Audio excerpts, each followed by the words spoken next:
Story. Let's now cross live to Sibongakonke Mbatha. Sibonga, talk to us about the night vigil. How did it go? Was there a big turnout last night?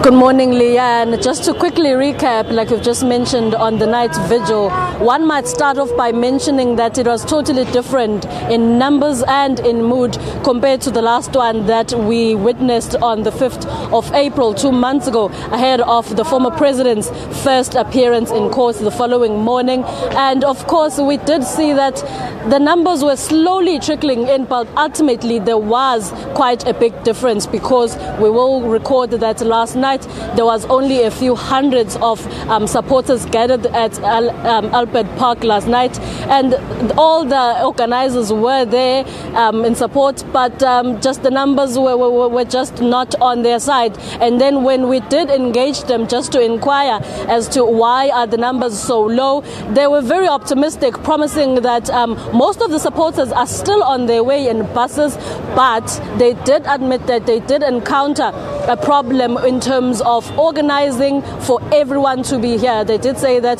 they were receiving calls from supporters all over the country. Just to make specific mention, that they did say that they were receiving calls from supporters in Johannesburg, calling to find out if they can be able to come and support the former president at the night vigil, as well as at the march that we are expecting to start in the next hour and a half. But unfortunately, they did say that, the organizer did say that unfortunately there were no means for them to be able to bring down those many supporters that they spoke of. So the numbers were very different, going from thousands to just a few hundreds. But we are hopeful that, as they promised this morning, that the marchers will meet up to the numbers, because we will recall that last time they were very optimistic, saying that they're already planning for last night, and this morning the numbers will skyrocket and actually double from the number we last saw. Last time we saw close to 5,000 people gathered at Alexandra Park,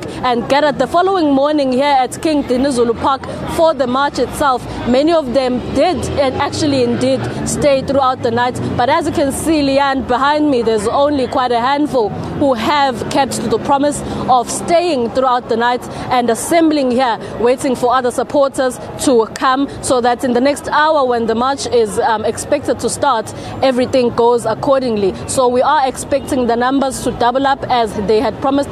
Today they are expecting 10,000 supporters to come and participate in the march. And of course, law enforcement is very visible, strong, if I may say so, ahead of the march. And the march, motorists have been cautioned to avoid certain roads, as there will be routes for the march and a route of activity outside court.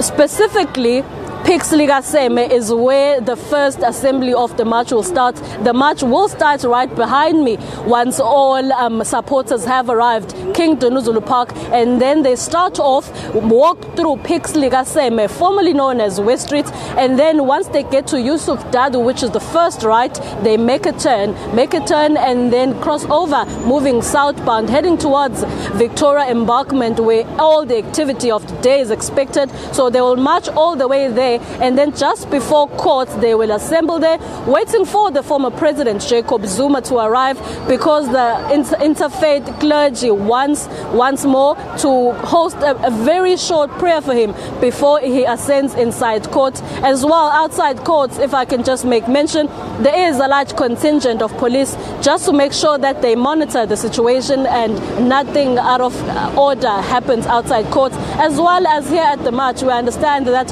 a large contingent of police will also escort marchers throughout. So motorists have been cautioned to stay away from these particular areas and use alternative routes as well. We will remember, Leanne, that last time the ANC-NEC had cautioned former President Jacob Zuma supporters not to wear ANC regalia coming out to court, coming out during the march. But last night we did see another defiance of that order, because the handful or the hundreds that were there were also still wearing ANC regalia. Even this morning we are seeing the presence of people who are still wearing ANC t-shirts. There's also still quite a few ANC shirts. There's ANC vendors. So once again, that call that was strongly reiterated has been ignored. But as the day progresses, we will see what happens. We are expecting the number of people as had promised by the Radical Economic Transformation team.